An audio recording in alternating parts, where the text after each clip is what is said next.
बंदी छोड़ सतगुरु रामपाल जी परमेश्वर जी की जय हो। सत्साई भाई और बहनों, बहुत बड़ी दया पूज्य गुरुदेव भगवान की, सतगुरु रामपाल जी परमेश्वर जी की, जिनके शुभ आशीर्वाद से, विशेष आशीर्वाद से आप और हम सभी सत्सेवक भाई बहन साध संगति से जुड़े हुए हैं। साध संगति से जुड़कर ज्ञान को आधार बनाकर हर प्रकार से मर्यादाओं में रहते हुए, संघर्ष करते हुए परमपिता परमेश्वर जी के साथ उनके शौद स्वरूपी विमान में बैठकर वापस अपने घर शतलोक जाने की तैयारी में लगे हुए हैं। उसके लिए भाई और बहनों, जो सबसे आवश्यक चीज है वो गुरुदेव भगवान ने बताई, मर्यादा। मर्यादा टूटी तो भगत की किस्मत फूटी।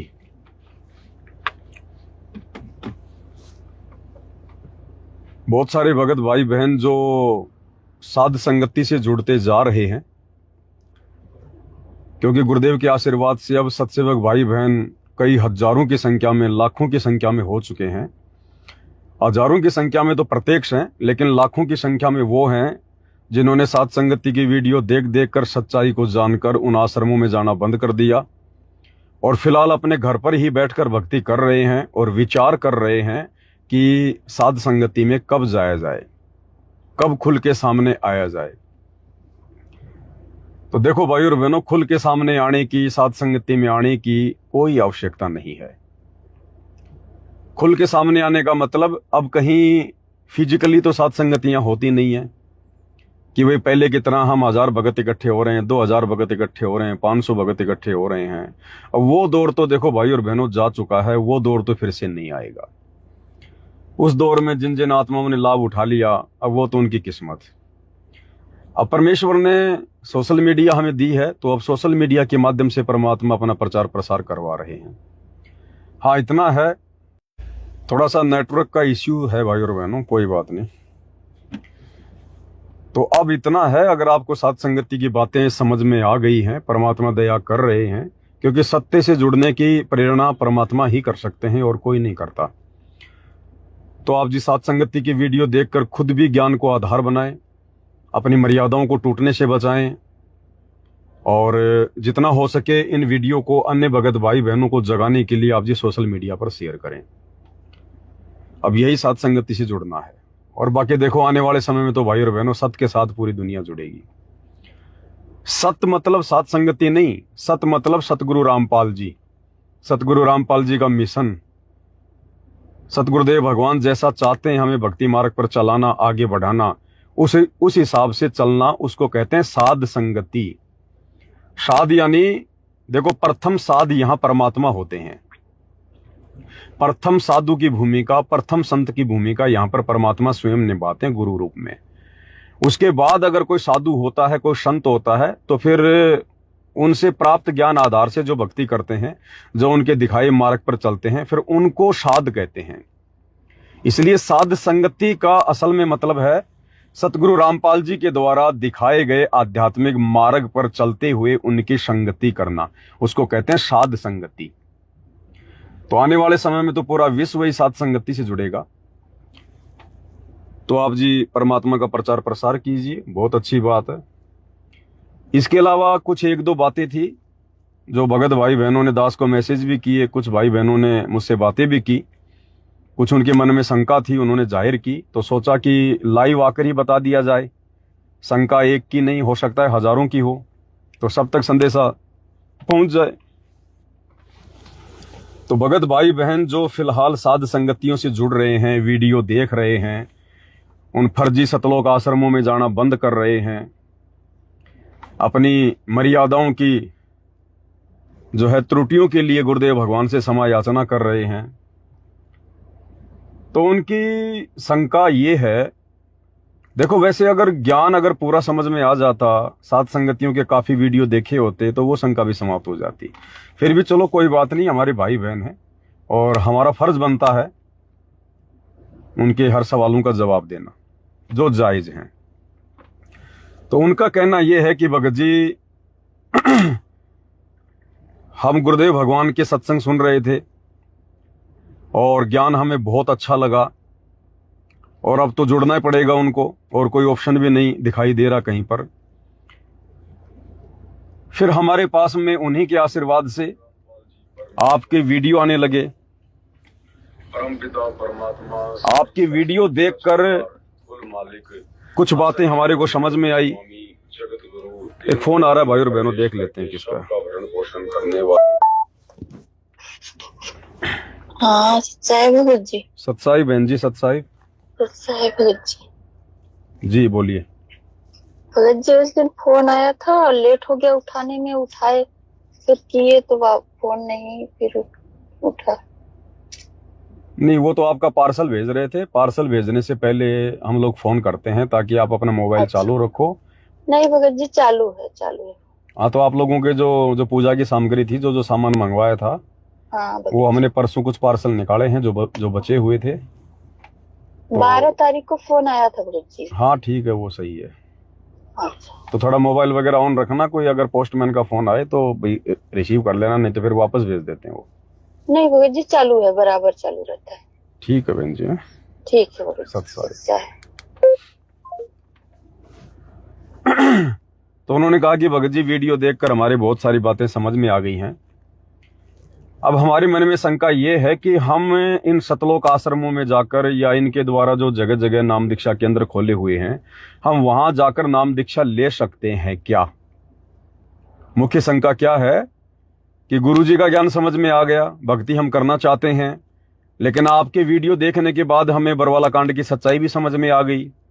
ये आश्रम क्यों खोले हैं, किसने खोले हैं, किस लिए खोले हैं, ये भी हमें सच्चाई समझ में आ गई। तो अब हम उन आश्रमों में जाकर, उन नाम दीक्षा केंद्रों पर जाकर दीक्षा ले सकते हैं क्या? भाई और बहनों, इस सवाल का जवाब आप लोगों ने दो प्रकार से समझना पड़ेगा, दो प्रकार से। सबसे पहला ये कि अगर आप लोगों को ज्ञान ही अच्छे से समझ में आ गया होता गुरुदेव के सत्संग सुनकर, ठीक है, ज्ञान सुनने में थोड़ा समय लगता है, समझने में थोड़ा समय लगता है, ये कोई 2 4 5 महीने का कोई कोर्स नहीं है कि आप सुन लोगे तो आपकी सारी बातें समझ में आ जाएंगी। शुरू में तो हमें जो बेसिक ज्ञान है गुरुदेव का वो समझ में आएगा, फिर कुछ कुछ हमारी कॉमन सेंस काम करेगी, फिर कुछ परमात्मा भी विशेष रजा करते हैं कुछ संदर्भों को समझाने की, तो इसमें थोड़ा समय लगता है। तो अगर आप भाई बहनों को अच्छे से अगर गुरुदेव के सत्संग समझ में आ गए होते तो आप लोग फिर मुझसे इस प्रकार के सवाल ना करते कि भगत जी, क्या हम वहां जाकर दीक्षा ले सकते हैं क्या? क्योंकि साध संगति सतगुरु रामपाल जी परमेश्वर जी का रियल आश्रम है, उनका रियल नाम दीक्षा केंद्र है। नाम दीक्षा केंद्र क्या होता है? भक्तों को भगवान से जोड़ने का केंद्र। तो साध संगति वर्तमान में एक रियल दीक्षा केंद्र है, यानी सतगुरु रामपाल जी भगवान से ज्ञान आधार से जोड़ने का सेंटर है, केंद्र है। ये नहीं है कि आपने नाम ले लिया तो ही आप गुरु जी से आप जी जुड़े माने जाएंगे, नहीं। ये सामान्य साधु संत महात्मा शंकराचार्य नहीं है, ये पूर्ण परमात्मा है, पूर्ण परमेश्वर है, सत्य पुरुष है। और आत्मा ने जिस दिन सतगुरु रामपाल जी के सत्संग सुनकर ये निर्णय ले लिया कि धरती पर सतगुरु रामपाल जी के अलावा दूसरा कोई संत महात्मा साधु नहीं है, परमात्मा नहीं है, और यदि उसने, आत्मा ने आन उपासना छोड़ दी, ये बीड़ी सिगरेट पीना, शराब पीना, मांस खाना, ये जो कुकर्म हैं, विकार हैं, ये त्याग दिए, और अगर वो सत्संग भी सुन रहा है कि गुरुदेव भगवान मैं तो आज से आपका हो गया, ये परमेश्वर अपनी आत्मा को अपनी शरण में लेना, उसी दिन से ये अंतर्यामी परमात्मा उस आत्मा को काल के जाल से छुड़वाकर अपनी शरण में ले लेते हैं, भले आपने नाम दीक्षा भी नहीं ली है। उसको कहते हैं संकल्प लेना, संकल्प कर लेना। तो साध संगति में संकल्प करवाया जाता है भाई बहनों को कि भाई पहले अच्छे से ज्ञान को समझ लो, गुरु जी के सत्संग अगर और सुनने की आवश्यकता सुन लो। अगर आप सत्संग सुन रहे हो और आपने आन उपासना यानी अन्य देवी देवताओं की पूजा, जो परंपरागत पूजा पाठ हम पहले किया करते थे, वो यदि आपने छोड़ दी है और आप सत्संग सुन रहे हो, और आपने ये जो मोटे मोटे जो नियम हैं, नशा करना, मांस वगैरह खाना, आन उपासना करना, यदि ये आपने साथ में त्याग दिया है, तो भी गुरुदेव भगवान आपको किसी प्रकार की कोई भी ऐसी हानि नहीं पहुंचाने देंगे। काल आपको कोई भी ऐसी हानि नहीं पहुंचा सकता जिससे कि आपके जीवन पे कोई आपत्ति आई, यानी छोटा मोटा संघर्ष तो देखो भक्तों के जीवन में भी है, बाकी ऐसी कोई आपत्ति परमात्मा नहीं आने देगा कि आपका शरीर छूट जाए। आपका एक्सीडेंट होना हो, परमात्मा रोक देगा। उस एक्सीडेंट में अगर मौत होनी हो, परमात्मा एक उंगली तोड़ के रख देगा, हाथ तोड़ के रख देगा, और उसका भी फिर इलाज हो जाएगा। तो ये है परमात्मा से संकल्प लेकर उनसे जुड़ना। और वर्तमान में भक्तों की परीक्षा चल रही है, और आप सबको पता है भाई और बहनों, जब परीक्षा चलती है तो नए एडमिशन नहीं होते। आप और हम सब ने पढ़ाई पढ़ी है स्कूलों में। जब परीक्षा का समय होता था तो केवल बच्चों के इम्तिहान होते थे, एग्जाम होते थे। उस समय नए बच्चों को एडमिशन नहीं दिया जाता था। तो सन 2014 बरवाला कांड से वर्तमान 2025, और जब तक गुरुदेव भगवान हिसार जेल से बाहर आने की दया नहीं करेंगे तब तक एडमिशन बंद हैं, बंद। केवल एग्जाम का समय है। और ये जो एडमिशन दिए जा रहे हैं तो जबरदस्ती दिए जा रहे हैं, अपने धार्मिक धंधे के लिए दिए जा रहे हैं, अपने स्वार्थ के लिए दिए जा रहे हैं। जैसे आजकल ये प्राइवेट स्कूल, ये एक धंधा है, एक बिजनेस है। और ये लोग एडमिशन के लिए कितनी मारामारी करते हैं। लोगों के घर घर जाएंगे, समय से पहले लोगों के पास जाएंगे, अजी हमारे स्कूल में ये सुविधा है, ये है, वो है। यानी बच्चों को पहले ही माता पिता से बांध लेते हैं कि आपके बच्चे को हमारी स्कूल में भेजना, क्योंकि वो उनका बिजनेस है, उनका धंधा है। उनको चिंता है कि कहीं कोई दूसरा ना ले जाए। तो इसी प्रकार सतगुरु रामपाल जी ने तो 2014 के बाद जेल में जाकर, जेल में बैठकर बाहर नए एडमिशन बंद कर दिए थे। और उसके बाद अगर ये नए एडमिशन दिए जा रहे हैं तो ये भाइयों बहनों जबरदस्ती का काम है। अब उन आत्माओं की गलती नहीं है, उन भाई बहनों की गलती नहीं है जिन्होंने 2014 के बाद में एडमिशन ले लिया, यानी नाम दीक्षा लेकर जुड़ गए या संकल्प दीक्षा लेकर जुड़ गए। उनका कोई दोष किसी प्रकार का नहीं है, क्योंकि उनको तो परमात्मा चाहिए था। युगों युगों से आत्मा भटक रही है, और जब ये ज्ञान सुनने को मिलेगा, पढ़ने देखने को मिलेगा, तो आत्मा रह नहीं सकती जो अधिकारी आत्मा होगी। तो वो तो परमात्मा से जुड़ी है, उन आत्माओं का कोई दोष नहीं है। दोष उनका है जिन्होंने अपने धार्मिक धंधे के लिए जाके जबरदस्ती ये इस प्रकार का कार्य किया है। क्योंकि देखो बच्चों ने तो स्कूल जाना ही, आगे एडमिशन लेना ही है, लेकिन जबरदस्ती उनके घरों पे जाके उनके माता पिता को कन्विंस करना, समझाना, ये उनका धार्मिक धंधा है। बच्चों की गलती नहीं है। तो अगर आपको ज्ञान ही समझ में आ गया होता और साथ संगति की वीडियो अगर आपने अच्छे से सुन ली होते, समझ ली होते, तो फिर आपको ये विश्वास बन जाता। और विश्वास के बिना फिर आगे ना नाम चलता ना भक्ति चलती। कहे कबीर सुनो बेशादो मैं तो हूं विश्वास में। फिर आपको विश्वास हो जाता कि भाई ये भगवान का मार्ग है, सच्चा मार्ग है, परमात्मा धरती पर है, उन्हें सब कुछ पता है कि हमारी मनसा क्या है, हमारी नीयत क्या है। हम तो भगवान के लिए जुड़ना चाहते हैं, और वर्तमान में गुरुदेव जेल में हैं, तो हम कहाँ जाएं? हमें क्या पता कि नाम दीक्षा के अंदर उनके आदेश से हैं या नहीं है। हम क्यों विश्वास करें किसी जीव के ऊपर? और भगवान है तो जेल से बाहर भी आएगा, ये थोड़ी ना कि जेल में बैठने आया है। तो जब इतना विश्वास हो जाता तो फिर वर्तमान में उनकी गैर हाजिरी में सबसे पहले तो आप बरवाला कांड की घटना को जानने का प्रयास करते। सबसे पहले आप ये जानने का प्रयास करते कि भाई ऐसा परम संत जिसका ज्ञान इतना कमाल का, मेरे विकारों तक को छुड़वा रहा है, अपने से जुड़ने की प्रेरणा कर रहा है, ऐसा ज्ञान आज से पहले ना सुना ना देखा। फिर ऐसा परम संत भला क्या गलती कर सकता है जो दुनिया की गलतियां छुड़वा रहा है? वो परम संत भला ऐसी क्या गलती करेगा जो पिछले 10-12 साल से जेल में बैठना पड़ेगा? तो जो समझदार आत्मा होगी, जो विवेकी आत्मा होगी, वो सबसे पहले जड़ में जाएगी कि गुरुजी के जेल जाने का कारण क्या है। मेरे गुरु ने ऐसी क्या गलती कर दी? क्या ये गुरु गलती कर सकता है? तो सबसे पहले वो ज्ञानी आत्मा, वो ज्ञानी भगत उस समस्या की जो है जड़ को देखेगा। और अगर समस्या की जड़ में वो जाता, अगर इतना वो विचार करता, तो फिर बरवाला कांड उसकी आंखों के सामने आ जाता। और बरवाला कांड की सच्चाई समझकर फिर वो खुद ही दूरी बना लेता कि ये सारा का सारा कांड तो गुरुजी के परिवार वालों की देन है। ये तो गुरुजी के परिवार वालों का मनमाना आचरण है, जिन्होंने जबरदस्ती गुरुजी की तारीखों पे तारीखें कैंसिल करवाई, झूठे मेडिकल सर्टिफिकेट दे के कोर्ट को गुमराह किया गया। गुरुजी को ना जाने एक आम व्यक्ति समझकर, गुरुजी तुम बीमारी का ढोंग करो, तुम बीमारी का नाटक करो, हम डॉक्टरों की टीम लेकर आ रहे हैं, आप गुरुजी बेड पर लेट जाना, हम डॉक्टरों को सेटिंग कर लेंगे, डॉक्टरों को समझा देंगे, हम सेट कर लेंगे हैं। तो इन्होंने पूरा षड्यंत्र इस प्रकार से किया, गुरु को आम मानुष समझकर। तो फिर वो आत्मा इन आश्रमों से जुड़ने का वर्तमान में विचार नहीं करती और संकल्प लेकर, क्योंकि फिर ऐसी आत्मा के पास परमात्मा मुझ पवन दास की वीडियो भी आसानी से पहुंचा देते हैं, किसी न किसी बहाने। वो खोलेगा मोबाइल और आ जाएगा पवन दास का वीडियो, और फिर वो कैच कर लेगा कि हाँ अब मुझे समस्या की जड़ मिल गई, अब मुझे समाधान मिल गया। तो अगर आपको ज्ञान अच्छे से समझ में आ गया होता, साथ संगति की वीडियो अच्छे से समझ में आ गई होते, तो आप जी इन आश्रमों से जुड़ने का विचार भी ना करते कि वहां जाकर हम दीक्षा ले सकते हैं क्या। और आप संकल्प लेकर विश्वास के साथ ज्ञान को आधार बनाकर मर्यादाओं में रहकर अपनी भक्ति करते। भाई खाली एक नाम ही तो नहीं जपना, बाकी तो साथ संगति में संकल्प लेकर सारी वो क्रिया कर रहे हैं जो हम कर रहे हैं। तीनों समय की आरती करना, गुरु जी को भोग लगाना और अपना देसी घी का दीपक जलाना, गुरु जी के सत्संग सुनना, मर्यादा निभाना, और क्या होती है भक्ति। और नाम दीक्षा जब गुरु जी आ जाएंगे उसके बाद में नाम दीक्षा भी मिल जाएगी। तो ये तो है साध संगति से जुड़कर सत भक्ति करने की प्रोसीजर।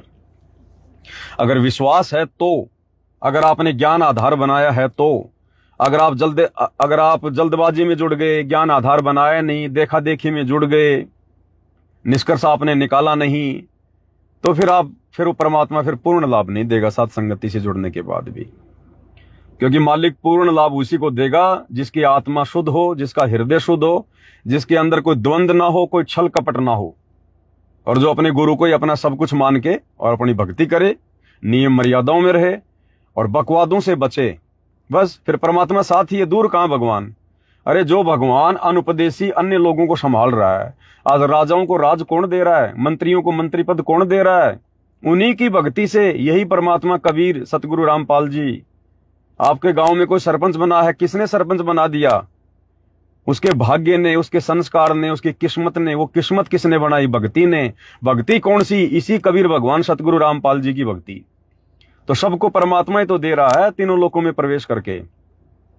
और जब हम वर्तमान में उनसे संकल्प ले लेंगे तो क्या हमें नहीं देगा? अरे हम तो जुड़ना चाहते हैं, हम तो नाम लेना चाहते हैं, लेकिन क्या करें, मजबूरी है। गुरुजी वर्तमान में जेल में हैं, दीक्षा केवल अपने गुरुजी से ली जाती है, गुरु भाइयों से थोड़ी ली जाती है। अब कई कह देते हैं कि वो तो डीवीडी से दी जाती है, तो डीवीडी अपने आप चल जाती है क्या उसके सामने बैठते ही? डीवीडी का कान कौन मरोड़ रहा है? डीवीडी का बटन कौन दबा रहा है? तो निमित्त कौन हो गया? वो भगत हो गया। और दूसरा, गुरु का आदेश नहीं है।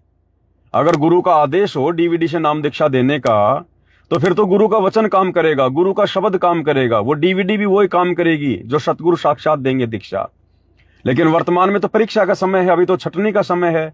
गुरु का कोई आदेश नहीं है, किसी को कोई आशीर्वाद नहीं है इस प्रकार से नाम दीक्षा दिलवाने का। ये तो केवल धार्मिक धंधा उनके परिवार ने खोल दिया, और लोगों ने ये समझकर कि ये उनके परिवार वाले हैं, ये जो करेंगे अच्छा ही करेंगे, इसलिए लोग वहां जा जाके दीक्षा ले रहे हैं। और उसके बाद भी लोगों को लाभ मिल रहे हैं। अब इसका भी कारण है, क्योंकि मालिक को तो पता है कि जो लोग आ रहे हैं इस मार्ग में कोई आएगा तो इतनी आसानी से नहीं आएगा। इस मार्ग में आसानी से सीधे सीधे वही आत्मा आएगी जो पिछले जन्मों की परमात्मा की विशेष पुण्यकर्मी आत्मा होगी। अन्यथा सतगुरु रामपाल जी के मार्ग में तो वो प्राणी आएगा जो हर कहीं से धक्के खा के आएगा, हर कहीं से दुखी हो चुका होगा, परेशान हो चुका होगा, साधु संत महात्माओं की शरण में रह चुका होगा, देवी देवताओं को तीर्थ व्रत सब कुछ कर चुका होगा। वो आदमी आएगा अंत में कि अब तो धरती पर कोई और ठिकाना ही नहीं है। और ऐसी आत्मा को फिर परमात्मा अपने कोटे से राह देता है, ना कि वर्तमान में इन फर्जी सतलोक आश्रमों से नाम दीक्षा लेने के कारण। क्योंकि मालिक को पता है कि ये मेरी प्यारी आत्मा हर जगह से भटक के आई है और इसका भक्ति और भगवान से विश्वास इसका उठता जा रहा है। और काल यही चाहता था। अब अगर इस आत्मा को मैं, जिसने इन नाम दीक्षा केंद्रों से नाम लिया है या आश्रमों से नाम लिया है, जो मेरे आदेश के बिना खोले गए हैं, अगर अब भी मैं इसको थोड़ा बहुत कोई लाभ, राहत, ये जिस भी बीमारी से पीड़ित है, जिस भी भूत प्रेत बाधा से पीड़ित है, जो भी इसको कोई समस्या है, अगर मैं इसको थोड़ा बहुत राहत नहीं दूंगा तो अब ये आत्मा बिल्कुल नास्तिक हो जाएगी। नास्तिक, इसका भक्ति और भगवान से विश्वास उठ जाएगा। और भगवान तो भक्ति और भगवान में विश्वास पैदा करने आते हैं, तोड़ने थोड़ी आते हैं। तो वो परमात्मा वर्तमान में उन आत्माओं को अपने कोटे से, अपनी तरफ से थोड़ी बहुत राहत दे रहा है, ताकि उनका विश्वास बना रहे, भक्ति मार्ग से जुड़े रहें। अन्यथा इन नाम दीक्षा केंद्रों से नाम दीक्षा लेने से कोई लाभ नहीं है भाई और बहनों, किसी भी प्रकार का। अब दूसरा कारण क्या है? एक तो आपको बता दिया संकल्प वाला। अगर ज्ञान आधार और विश्वास, ये दो चीजें जरूरी हैं संकल्प दीक्षा वालों के लिए। अगर आपने ज्ञान आधार नहीं बनाया, आपका विश्वास अपने गुरुदेव के प्रति दृढ़ नहीं है, तो भैया साथ संगति से जुड़ने का कोई लाभ नहीं है आपको। परमात्मा अपनी तरफ से वो विशेष राहत प्रदान नहीं करेगा फिर। और अगर विश्वास कर लिया, ज्ञान को आधार बना लिया, सच्चाई समझ में आ गई, तो परमात्मा पहाड़ जैसी समस्याओं को टालेगा। पहाड़ जैसी समस्याओं का आपके भाग्य में मौत होगी, परमात्मा ठोकर मार देगा उसको, क्योंकि ये मौत परमात्मा के आदेश से चलती है। जम जोरा जासे डरे और मिटे कर्म के लेख, अदली असल कबीर हैं कुल के सतगुरु एक। तो ये तो हो गई संकल्प दीक्षा लेकर भक्ति करने वाले भाई बहनों के विषय में जानकारी। दूसरा है, क्या हम उन शतलोक आश्रमों में जाकर या नाम दीक्षा केंद्रों पर जाकर नाम ले सकते हैं क्या? देखो भाई और बहनों, ये जो प्रथम नाम है जो गुरुदेव भगवान हम सबको देते हैं, 7 मंत्र, प्रथम नाम दीक्षा केंद्र कोई मुक्ति का केंद्र नहीं है, कोई मोक्ष का जो है कोई वो नहीं है, कोई मंत्र नहीं है। इसमें देवी देवताओं के मूल मंत्र हैं, बीज मंत्र हैं, ब्रह्मा और शांतरी के, गणेश जी के, विष्णु लक्ष्मी जी के, दुर्गा जी के, शंकर पार्वती जी के, और 2 मंत्र इसमें परमात्मा अपनी पूजा के देते हैं। एक तो परमात्मा शतलोक में जो बैठे हुए हैं, एक तो वो मंत्र है परमेश्वर की पूजा का, और दूसरा परमात्मा सतगुरु रूप में जो त्रिकुटी पर बैठे हैं, एक वो मंत्र है।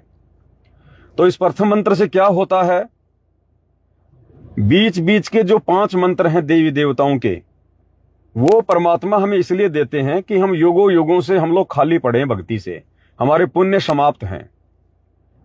तो जैसे ही हम ये मंत्र प्राप्त करेंगे तो परमात्मा क्या करेंगे कि ब्रह्मा विष्णु महेश के माध्यम से, जो कि यहाँ के मैनेजर हैं, इस भक्ति रूपी पेड़ की टहनियां हैं जिनके फल लगते हैं, परमात्मा इन देवी देवताओं के माध्यम से आप और हमारी जो सुविधाएं जो बंद पड़ी थी, वो सुविधाएं परमात्मा शुरू करवा देते हैं जब हम इनके बीज मंत्र जाप करना शुरू कर देते हैं।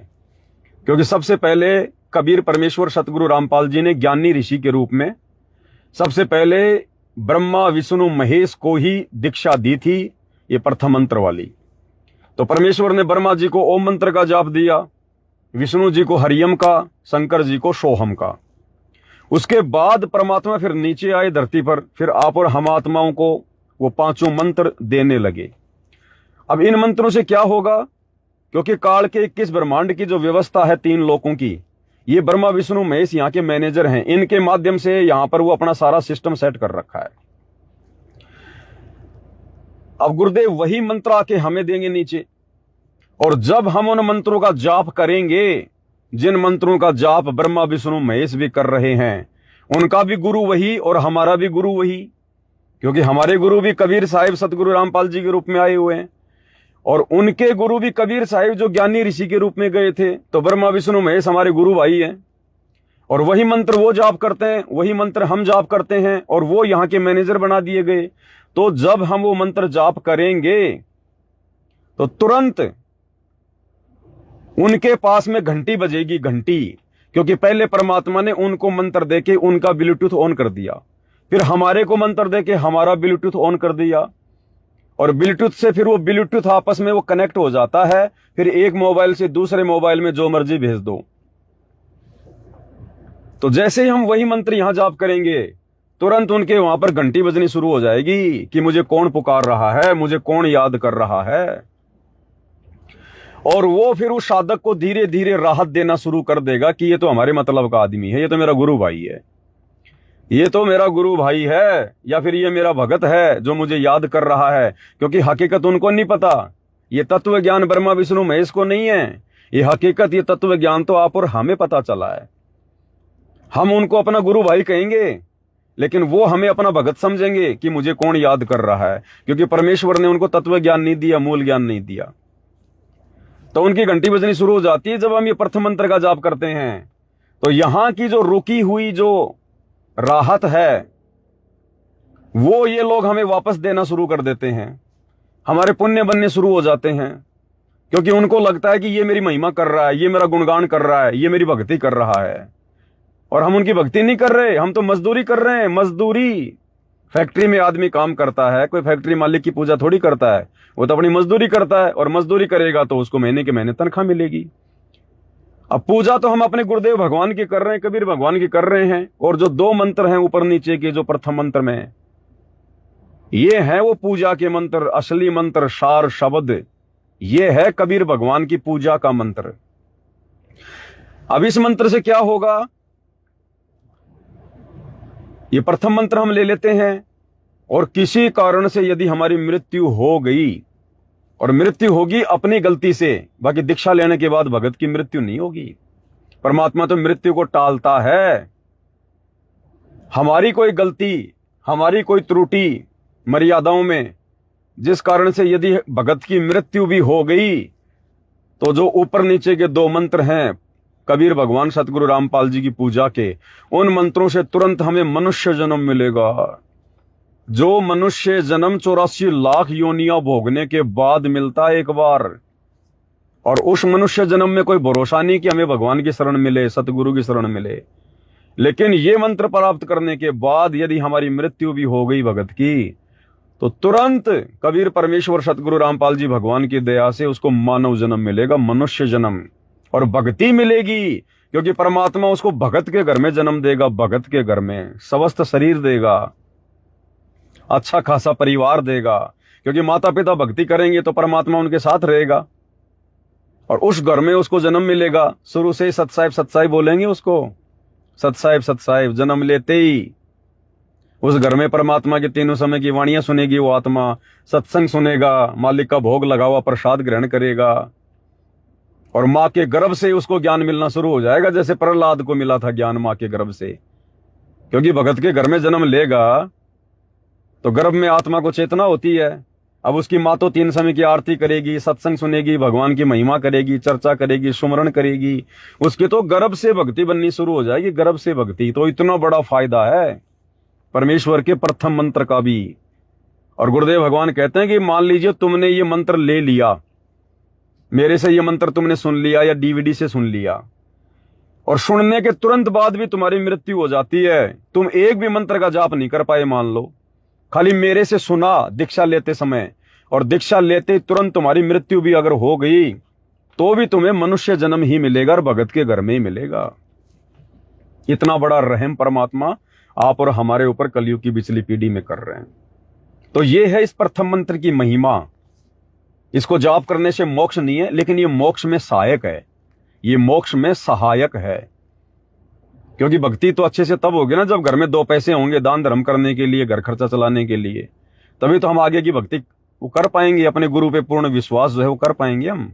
तो उसके लिए परमात्मा ये प्रथम मंत्र देते हैं।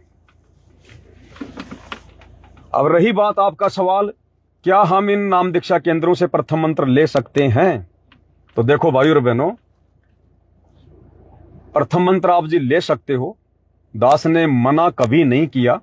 आप मेरे पहले की वीडियो भी उठा के देख लेना, मेरा मना करने का क्या रीजन था, वो जब आप पूरा वीडियो देखते हैं तब आपके समझ में आता है। बहुत सारे भाई बहन 10 मिनट का, 15-20 मिनट का वीडियो देख लेते हैं, और उनको लगता है कि ये बात हमारे अनुकूल है, ये पवन दास को बदनाम करने के लिए उसकी वो करके कटिंग, और फिर लोगों को भ्रमित करना शुरू कर देते हैं। देखो, ज्ञानी आत्मा के लिए तो मैंने बता दिया कि संकल्प दीक्षा ही काफी है। अगर विश्वास है तो वही काम करेगी, वो वही काम करेगी। और बाकी जिसके मन में शंका है क्या हम दीक्षा ले सकते हैं, तो भाई देखो ऐसा है, प्रथम मंत्र की दीक्षा अगर आप लेना चाहें, वर्तमान में गुरुदेव की गैर हाजिरी में उनके हिसार जेल में रहते थे, तो प्रथम मंत्र की दीक्षा आप जी ले सकते हैं, कोई दिक्कत नहीं है। परम पिता परमात्मा सारी सरस्वती के हेलो सत्साई भगत जी। सत्साई मेरे को आधा घंटा लगेगा, आधे घंटे में पहुंच रहा हूं मैं। ठीक साहब, ओके।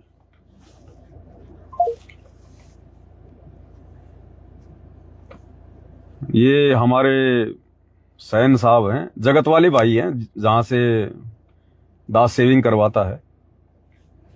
तो ये सब भगत बन गए मालिक की दया से, बस खाली नाम दीक्षा नहीं ले रहे, बाकी सब सत्साई भगत जी आ जाओ भगत जी। अब बैठ के वहीं चर्चा, वो कहता भगत जी मुझे इतने साल हो गए यहाँ काम करते हुए, और मेरे पास में एक से एक आदमी आता है, पैसे वाले भी आते हैं, बड़े बड़े लोग भी आते हैं।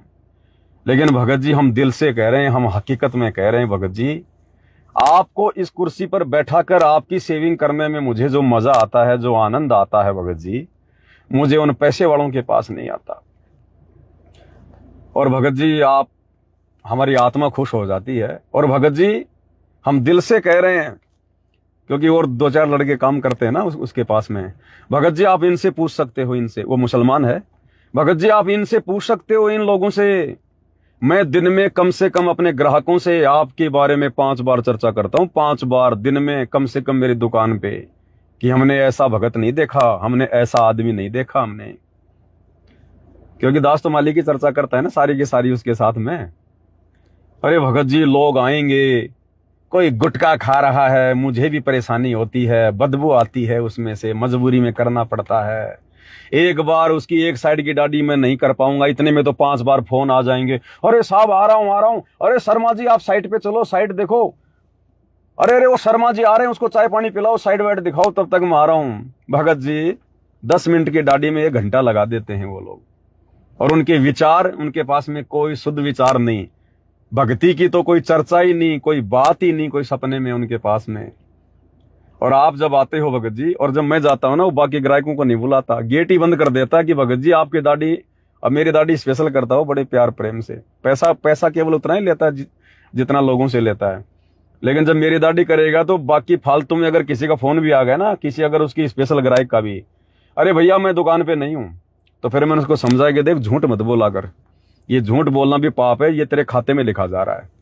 अब उसको बहुत सारी बातें समझ में आ गई, अब तो मालिक के सत्संग भी सुन रहा है, दास के वीडियो भी देखता है, तो अब वो झूठ नहीं बोलता, वो कह देता भैया देखो मैं अभी थोड़ा किसी विशेष काम में बिजी हूं और आप 1 घंटे के बाद में आना, अभी मैं आपका सेविंग नहीं कर पाऊंगा। वो प्यार प्रेम से करता है और मेरे को भी मौका मिल जाता है, मैं भी अपनी चर्चा करता रहता हूं परमात्मा की, भगवान से जोड़ने की। और फिर वो कहता भगत जी आप जो जो बातें बताते हो ना भगत जी, आपके जैसा आपके गुरुजी बताते हैं, फिर आप जो बताते हो भगत जी सब कुछ वैसा ही हो रहा है। अरे भगत जी दुनिया में पता नहीं क्या चल रहा है, शांति नाम की कोई चीज नहीं है, इंसानियत नाम की कोई चीज नहीं है। अरे भगत जी बस मेरा एक छोटा सा समस्या है, उसके बाद हम भी गुरुजी से जुड़ेंगे। तो उसी का फोन आ रहा है, बोले भगत जी आ जाओ, मैं आ गया दुकान पे, कहीं बाहर था बेचारा, 10-15 किलोमीटर दौड़ के आया है। मैंने कहा कि आराम से कर देना, मैं तो रात को 9 बजे आऊंगा लाइव। उसको पता है कि भगत जी रात को 9 बजे लाइव आते हैं, तो मैं भाई रात को 9 बजे लाइव आऊंगा, अभी टाइम है, आप आराम से कर देना। नहीं बोलो भगत जी आपका फोन आ गया तो मुझे आना ही पड़ेगा अब तो। बेचारा 10-12 किलोमीटर से दौड़ के आया। अब दास लाइव आ गया, फिर सोचा अभी बाद में करा लूंगा, अब जाऊंगा उसके पास में। तो कहने का मतलब है आप जी वर्तमान समय में, जबकि गुरुदेव भगवान हिसार जेल में बैठे हैं, आप जी चाहो तो आप जी इन नाम दीक्षा केंद्रों पर जाकर या इन फर्जी सतलोक आश्रमों में जाकर आप जी चाहो तो प्रथम नाम तक की दीक्षा ले सकते हो। प्रथम नाम तक की दीक्षा आप जी ले सकते हो, कोई दिक्कत नहीं है, कोई प्रॉब्लम नहीं है। लेकिन सतनाम लेने से बचना, सतनाम लेने से बचना, क्योंकि सतनाम फिर परमात्मा की मोक्ष वाली भक्ति में आ जाता है। सतनाम और सारनाम, ये 2 मंत्र लेने से अगर बच सको तो भाई और बहनों बचना आप। बाकी ये जो प्रथम नाम की जो दीक्षा है, ये दीक्षा आप जी वर्तमान में सतलोक आश्रमों में जाके या इनके नामदान सेंटरों पर जाकर ले सकते हो। इससे आपको कोई दिक्कत नहीं होगी, कोई आपको नुकसान नहीं होगा, कोई आपको प्रॉब्लम नहीं होगी।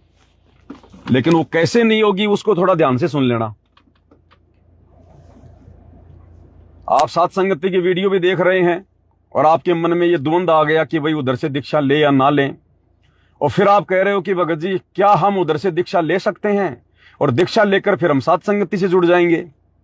तो दीक्षा आप जी चाहो तो ले सकते हो, कोई दिक्कत नहीं है, कोई प्रॉब्लम नहीं है, केवल प्रथम नाम तक की, गुरुजी के हिसार जेल से बाहर आने तक। लेकिन जैसे ही आपने नाम दीक्षा ली, मान लो आज आपने उन सेंटरों पे जाकर प्रथम नाम दीक्षा ले ली, भाई पहली बात तो खाली नाम दीक्षा ही लेनी है, आपने 1 रुपया भी चढ़ावा नहीं चढ़ाना वहां पर। 1 नया रुपया क्या होता है?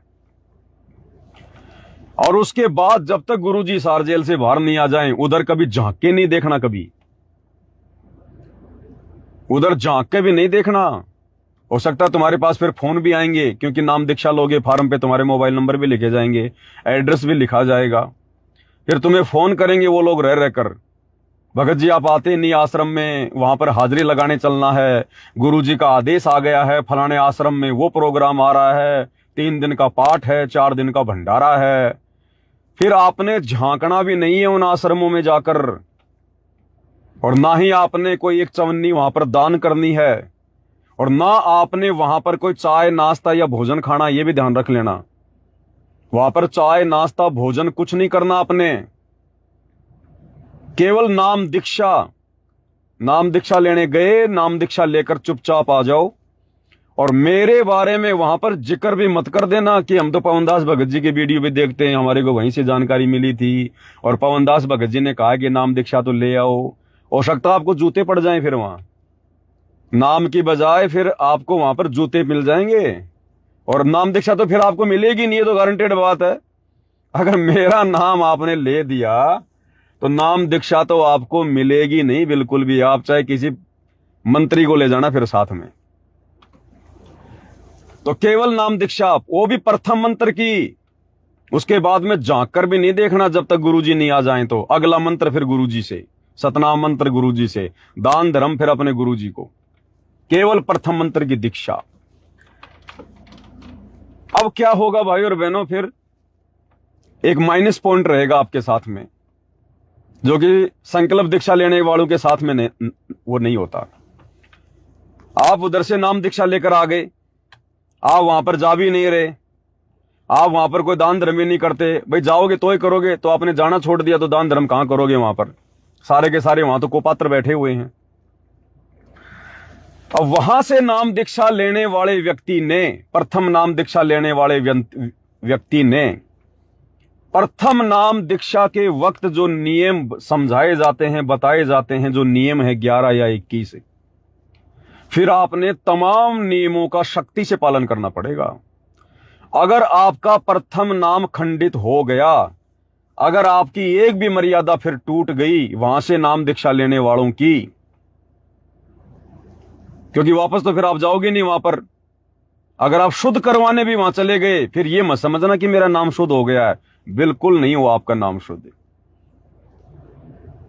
फिर यदि आपने प्रथम मंत्र को खंडित कर दिया, फिर यदि आपने मर्यादाओं में कोई मर्यादा तोड़ दी, आपसे कोई गलती हो गई, फिर भाई और बहनों आपकी दुर्गति ही शुरू होगी। फिर आप गुरुजी से कितनी प्रार्थना कर लेना, गुरुजी से कितनी मिन्नत कर लेना, कितना उन आश्रमों में जा जाके आप ज्योति पाठ करवा देना, कितना आप उन भंडारों में चले जाना, और कितनी बार आप नाम शुद्ध करवा लेना, फिर आपका वो प्रथम मंत्र शुद्ध भी नहीं होगा। और जो थोड़ी बहुत राहत परमात्मा ने आपको देनी थी, वो राहत आपको नहीं मिलेगी।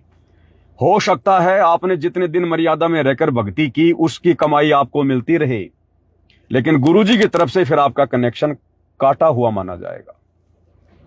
तो ये सबसे बड़ा एक माइनस पॉइंट रहेगा आप लोगों के साथ में, अगर इन सतलोक आश्रमों से और नामदान सेंटरों से गुरुजी की गैर हाजिरी में वर्तमान में दीक्षा लेते हो तो। ये सबसे बड़ा माइनस पॉइंट है। और जिन्होंने संकल्प लेकर ज्ञान को आधार बनाकर विश्वास करके भक्ति शुरू की है, तो गुरुजी को पता है कि इन आत्माओं को अन्य आत्माओं की तुलना में ज्यादा ज्ञान है। और संकल्प वाले भाई से, क्योंकि जानबूझकर तो संकल्प वाला गलती करेगा नहीं, क्योंकि संकल्प दीक्षा तो वही लेगा ना जब हर प्रकार से वो विचार कर लेगा, निर्णय कर लेगा। और यदि फिर भी संकल्प दीक्षा वाले से कोई गलती हो जाती है, तो उसको परमात्मा ये प्लस पॉइंट देता है कि 1 या 2 बार परमात्मा उसको क्षमा कर देता है।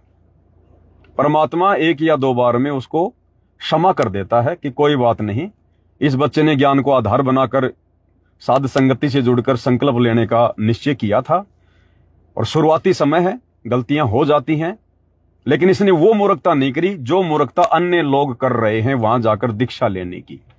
क्योंकि वो लोग पहले बरवाला कांड की जड़ में जा ही नहीं रहे, वो लोग ये विचार ही नहीं कर रहे कि मेरा गुरु जेल में क्यों है, अगर उसने गलती करी है तो फिर मैं क्यों गुरु बनाऊं, और गलती नहीं करी है तो फिर जेल में क्यों है, फिर गलती किसकी है।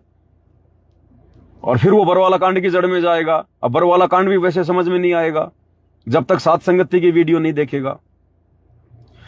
तो दीक्षा लेने वालों के साथ में फिर ये बहुत बड़ी समस्या रहेगी। फिर वो चाहे कितनी बार शुद्ध करवा लो, कितना कुछ कर लो, फंसता ही चला जाएगा, समस्या से बाहर नहीं निकलेगा। और संकल्प वाले को फिर परमात्मा एक दो बार मौका दे देता है, अगर गलती भी उससे हो जाती है तो। दूसरी बात रही ज्ञान प्रचार की, तो ज्ञान प्रचार के लिए भी दास ने कभी मना नहीं किया, लेकिन वही बात है, दास साथ में कुछ और बातें भी समझाता है जो बातें आप लोग सुनते नहीं हो। ज्ञान प्रचार करो, भगवान का ज्ञान प्रचार करना, भगत ने और किसका करेगा। और भगत के तो दो ही काम है भाई, अपने परिवार के पास जो है पालन पोषण, जितना अपना रोजगार करना, अपना काम धंधा करना, बाकी अपनी भक्ति करना और भगवान का प्रचार करना, दो ही काम है। तो ज्ञान प्रचार करो परमात्मा का, चाहे ज्ञान गंगा पुस्तक बांटो, चाहे जीने की राह बांटो, चाहे गीता तेरा ज्ञान अमृत बांटो, गुरु जी की कोई भी पुस्तक बांटो जिसमें गुरु जी का ज्ञान है जगत वालों को समझाने के लिए, या वैसे किसी के साथ में चर्चा करो, कोई दिक्कत नहीं है। लेकिन साथ में उनको ये पूरी रामायण भी बताओ 5-10 मिनट शॉर्ट में कि भगत जी ऐसे ऐसे बरवाला कांड हुआ, गुरु जी का कोई दोष नहीं है। और काल प्रेरणा से गुरु जी का परिवार, ये जितने भी कोऑर्डिनेटर हैं, जितने भी लोगों ने ये आश्रम खोल रखे हैं, नाम दीक्षा केंद्र खोल रखे हैं, ये सब लोग ये मूर्ख हैं, ये अज्ञानी हैं, ये गुरु को मानुष मानते हैं, ये गुरु को पहचान नहीं पाए। और कुछ एक की तो काल प्रेरणा से काल ने स्पेशल ड्यूटी लगा रखी है। इन लोगों ने अपने धार्मिक धंधे के लिए, अपने स्वार्थ के लिए, अपने पेट पोषण के लिए संगत को वर्तमान में मूर्ख बना रखा है। गुरुजी के परिवार के पास में वो डीवीडी थी नाम दीक्षा की, जो गुरुजी ने आने वाले समय के लिए तैयार कर रखी थी। इन लोगों ने डीवीडी से नाम दीक्षा देना शुरू कर दिया। भले इन्होंने परमात्मा से पूछ के नाम दीक्षा देना शुरू किया हो, लेकिन ये परीक्षा का समय है, परमात्मा तो सबकी परीक्षा ले रहा है। सारा ज्ञान भगवान ने पहले दे दिया कि मेरे जाने के बाद में डीवीडी से दीक्षा दी जाएगी। फिर गुरुजी से पूछने की क्या जरूरत पड़ गई थी, क्या गुरुजी हम डीवीडी से नाम दीक्षा शुरू कर दें? तो कहने का मतलब है उनको ये भी समझाओ थोड़ा बहुत ये घटनाक्रम कि गुरुजी जेल में क्यों हैं, और वर्तमान में गुरुजी की पीठ पीछे उनकी गैर हाजिरी में उनके परिवार वाले, उनके बेटा बेटी, भाई बंधु रिश्तेदार, ये कोऑर्डिनेटर, ये क्या अपना सिस्टम सेट करके बैठे हैं, संगत को कैसे मूर्ख बना रहे हैं। तो आप जी संकल्प लेकर भक्ति शुरू कर सकते हैं, अगर आपको ये ज्ञान समझ में आ जाए तो, पुस्तक पढ़ने के बाद या गुरुजी की ऑडियो वीडियो में सत्संग सुनने के बाद।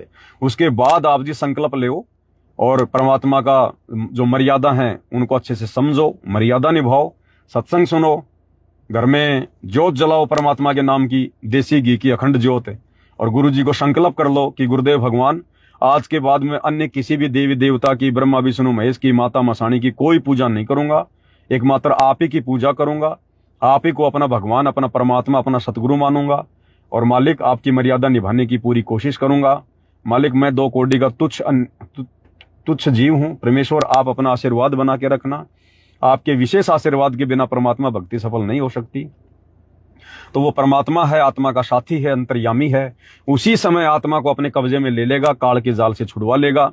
और अगर उसकी मर्यादाओं में रहते हुए अपना भजन पानी करेंगे तो परमात्मा साथ रहेगा। तो प्रचार करो, कहीं भी करो, कैसा भी करो, लेकिन साथ में उस आदमी को हकीकत भी बताओ, ताकि वो काल के जाल में फंसने से बचे, मर्यादा तोड़ने से बचे। तो ये भी उसको बताना जरूरी है। तो ये 2-3 जानकारी थी भाई और बहनों, जो परमात्मा ने प्रेरणा की, दास ने आपको बता दी। और देखो भाई और बहनों, जब किसी को सच्चाई समझ में आ जाए तो उसका तो केवल इतना ही काम है कि भाई सच्चाई आप लोगों के सामने रख दी जाए। हमारा किसी से राग द्वेष नहीं है, कोई वैर भाव नहीं है, कोई मनमुटाव नहीं है, कोई दुश्मनी नहीं है। गुरु जी के बेटा बेटी, भाई बंधु रिश्तेदार हमारे लिए वैसे ही हैं जैसे आप भाई बहनों, साथ संगति वाले।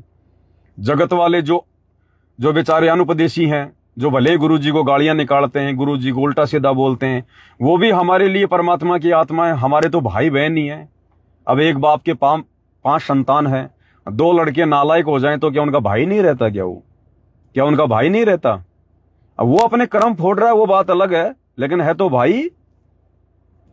तो इस संसार के जितने भी प्राणी हैं, इंसान, स्त्री पुरुष, और जितने भी जीव जंतु हैं, गधे कुत्ते सूअर, ये भी हमारे भाई बहन हैं। लेकिन ये इन योनियों में अपना वो कर्म भोग रहे हैं, क्योंकि इनके कर्म बहुत ज्यादा इनके बिगड़े हुए हैं, जिस कारण से इनको पशु योनियां, पक्षी योनियां, कीट पतंग, ये योनियां इनको प्राप्त हैं। तो ये इनके कर्म ज्यादा बिगड़े हुए हैं। और गुरुदेव ने यही कहा कि रोड पर चलते समय भी बचाव करके चलो कि भाई चींटियां ना मरें। अगर बहुत सारी चींटियां हैं, कोई बिल हैं, तो गुरुदेव ने क्यों कहा कि आप संभल के चलो, रास्ता चेंज करना पड़ जाए, 1-8 किलोमीटर का फेरा लगे तो लगा दो, मजबूरी है तो फिर बहुत सावधानी से देख देख के चलो। क्यों कहा? क्योंकि वो भी हमारे भाई बहन हैं, वो मरते हैं तो उनको भी उतना ही दर्द होता है जैसे हमें दर्द होता है।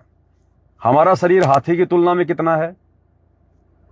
अब कोई ये सोचे नहीं नहीं हाथी बड़ा है, दर्द तो हाथी को होता होगा, इंसानों को थोड़ी होता है। अब इंसानों को पता है कि जब हमारी उंगली का नाखून भी उतरता है तो हमें कितना दर्द होता है। इसी प्रकार हमारी तुलना में ये कीड़े मकोड़े, ये मेंढक मछली, इनको भी उतना ही दर्द होता है। अब कोई ये सोचे कि इनको कोई विशेष कोई दर्द नहीं होता होगा, नहीं। सूक्ष्म जीव जो दिखाई भी नहीं देता, वो भी जब देखो हम अगर यूं कर रहे हैं ना, तो भी ना जाने हजारों लाखों जीव मर चुके हैं।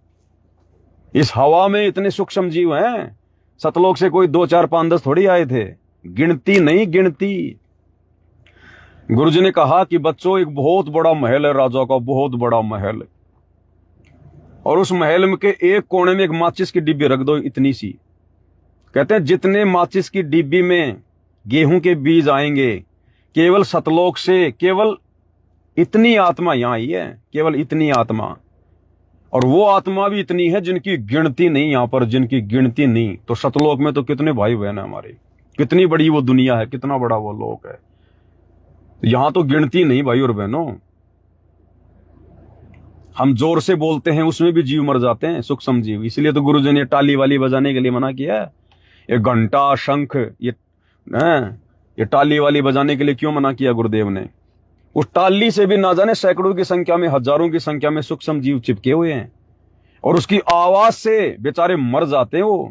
जैसे आप और हमारे पास में अचानक से रेलगाड़ी हॉर्न बजा दे तो कितना हमें जो है वो होता है, ऐसे ही कुछ जीव तो इतने बारीक हैं कि वो आवाज से भी मर जाते हैं, गाड़ियों के हॉर्न की आवाज से भी, वो टाली बजाने से, उसकी आवाज से भी जीव मर जाते हैं।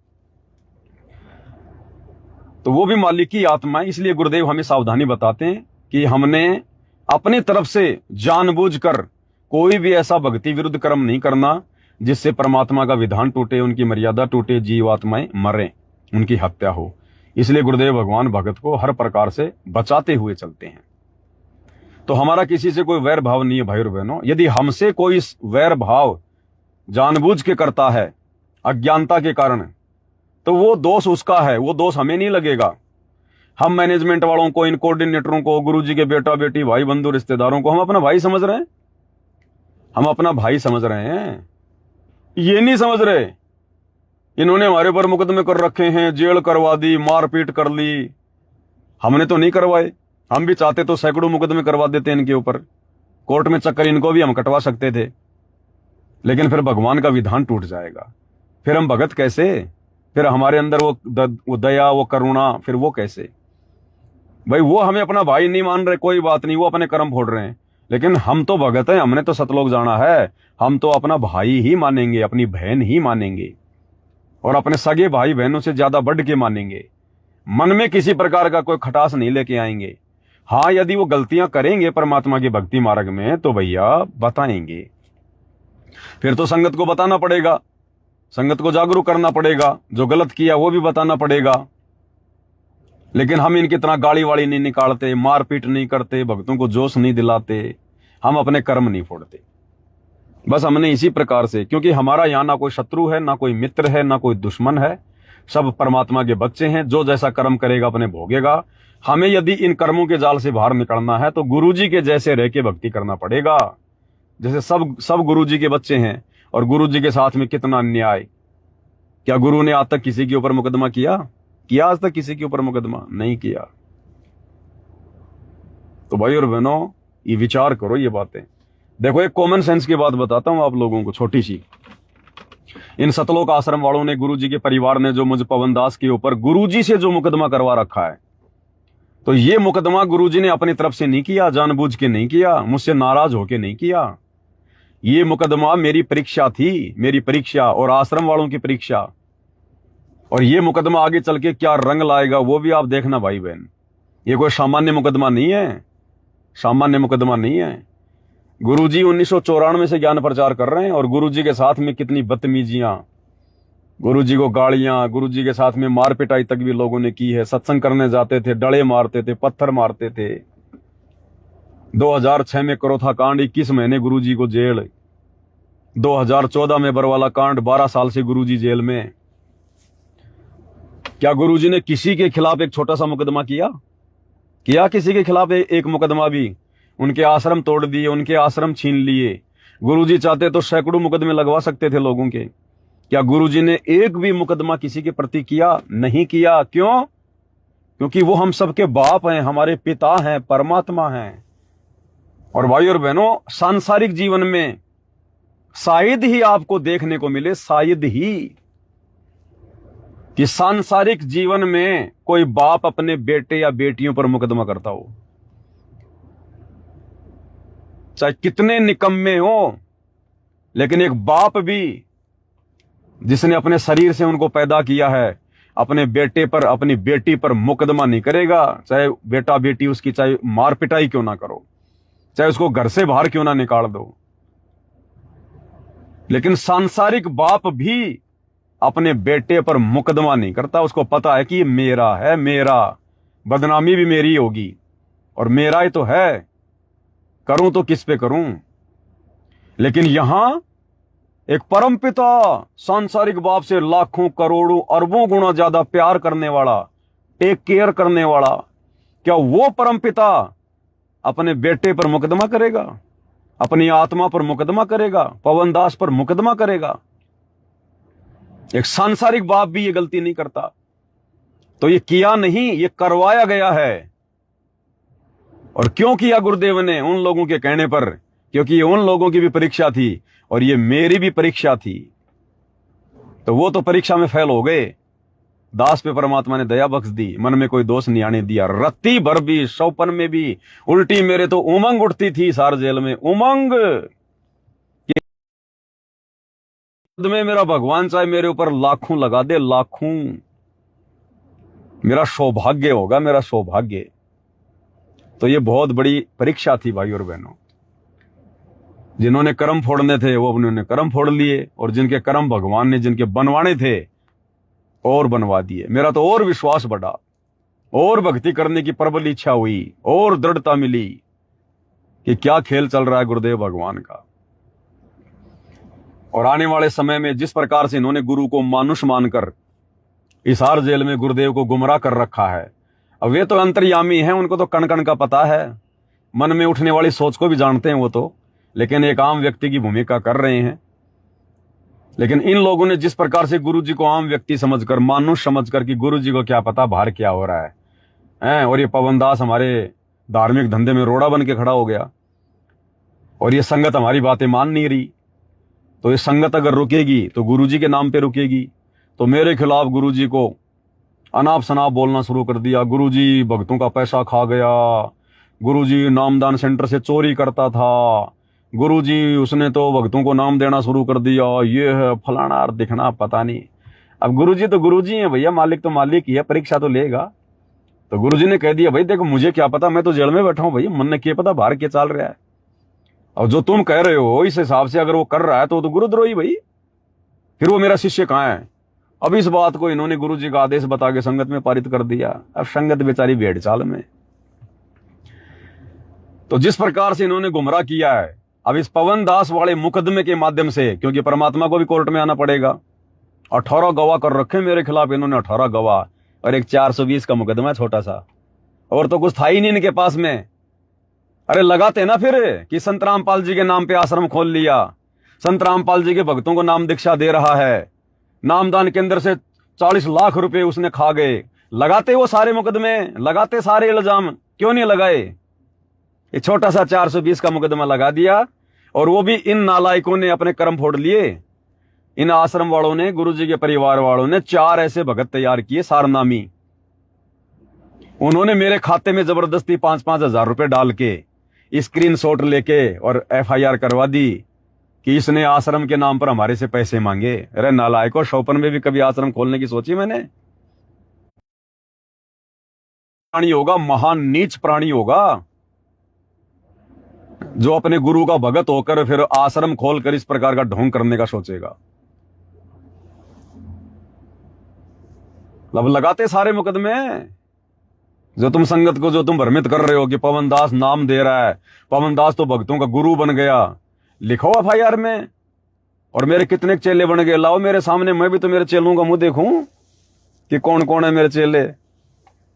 तो भाई और बहनों, आमना सामना होगा, गुरुदेव भगवान भी आएंगे। मेरा तो सौभाग्य जो संगत इस हार की तारीख पर धक्के खा खा के भी गुरु जी के दर्शन नहीं कर पा रही थी, और इस कुत्ते को भगवान खुद आएंगे दर्शन देने। लाखों की संगत परेशान होके इस हार जाना छोड़ दिया, दर्शन नहीं हुए, और इस कुत्ते के ऊपर भगवान ने कैसे दया करी। भगवान खुद आएंगे इस कुत्ते को दर्शन देने के लिए। जब तारीखों पर आएंगे, आमने सामने दर्शन होंगे, तो कितना बड़ा सौभाग्य मेरा। इस भगवान के दर्शन ब्रह्मा विष्णु महेश नहीं कर पाते, और मेरे ऊपर एक छोटा सा मुकदमा करके भगवान ने इतना बड़ा रहम कर दिया।